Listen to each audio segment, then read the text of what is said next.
So this is a case in which we have given one ceramic crown, as you can see here. So this is a ceramic crown and we have given a veneer in the lateral incisor. So one of the lateral incisors had a veneer which is covering the labial surface, a part of incisal, and it goes into the interproximal areas. But the full crown, we need to do a lot of reduction, as you can see here, and it is covering the tooth from all sides. So if you have to go for a conservative process, you can very well see here that in a crown you have to do a lot of reduction. In a veneer you have to do a partial reduction, which is much more safer and more conservative for the patient. And this is how we are going to insert it, and I'll be showing you very soon how we are going to cement it in patient's mouth. Also, the amount of crown cutting done in a crown is much more as compared to the veneer, which has quite a less crown cutting and is only done on the labial side. Step is we have to do the etching of the enamel of the veneer area, which I have just done with 37% phosphoric acid. We don't need to do any etching in the zirconia crown, but for veneer we need to do etching. So how are we going to cement or bond these crowns and veneers? So as I had told you before, we have got a crown for lateral incisor, that is 2-2, and a ceramic veneer for 1-2. So what are the things we need for bonding a veneer? So first thing is we need a hydrofluoric acid. I'll be showing you in the patient's mouth also. This is hydrofluoric acid used for etching glass. Now you have to remember that this is to be done only in veneer, not in the zirconia crown which we are given. The zirconia crown has to be bonded, or exactly to be cemented by Rely XU200, which is a self-adhesive resin cement. So you don't have to etch or do any procedure for zirconia crowns. You have to just bond them or cement them with a dual cure cement. But for veneer, which is a glass, you need to do a certain procedure of etching first with hydrofluoric acid. You have to leave it for 10 seconds. Then you have to wash the hydrofluoric acid from the surface of veneer, and then you have to put a silane coupling agent. As we are aware that silane coupling agent is required because this is glass and we have to bond it with the tooth to a resin. So silane coupling agent acts as a bond between them. So we use a silane coupling agent, and once we are done with that, we leave it for 10 seconds and let it dry by itself. Then we use a material which is known as monobond. It's a ceramic bonding agent. So on the veneer, we need to do these three procedures before we go for the procedure in the mouth, as I'm going to explain you. And the adhesive which is to be used for veneer is a pure light cure cement, that is pink cement, which is a pure light cure cement. You don't use a dual cure cement in veneers because you need more time for it to settle.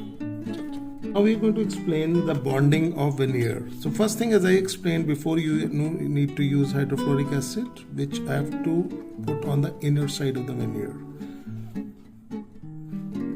And we have to leave this acid in the veneer for more than 10 seconds.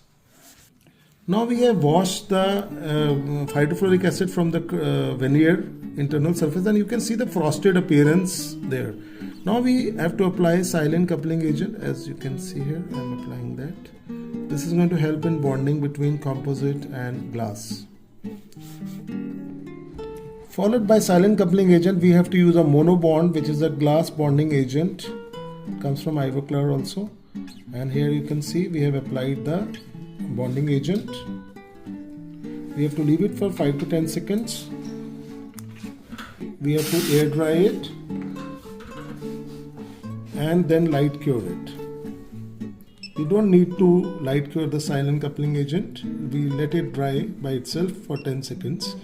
For bonding, we have to light cure for 10 seconds. It has been done on the veneer surface, the tooth surface. We need to put the bonding agent on the tooth, which in this case I am using a single bond by 3M. Light cure the bonding agent. Now we are mixing the variolink pure light cure cement which should be used for veneers. As you can see here, nicely mixed. And then we apply it on the inner side of the veneer which has been prepared.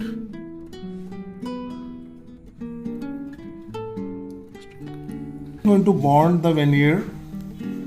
As you can see, we will glide the veneer.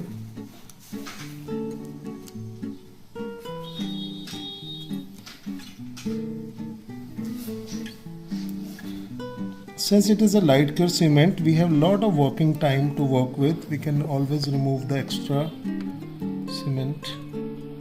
The extra cement around the veneer, we should use a super floss.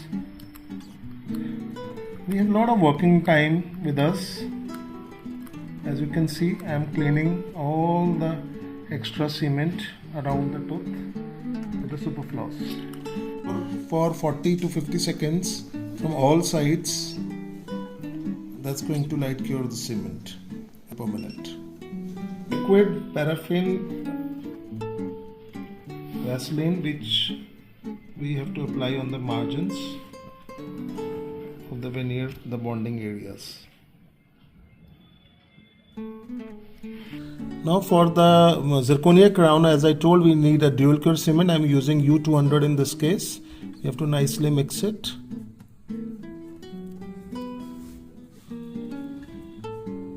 And apply on the inner side of the zirconia crown.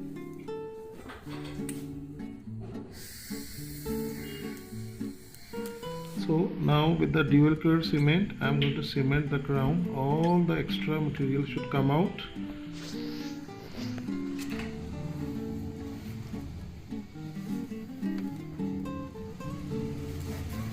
We would use a super floss to clean the extra.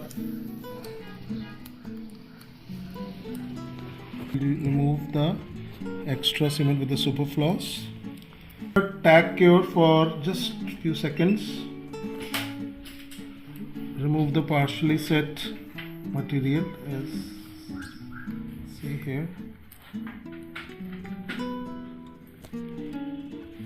from all sides.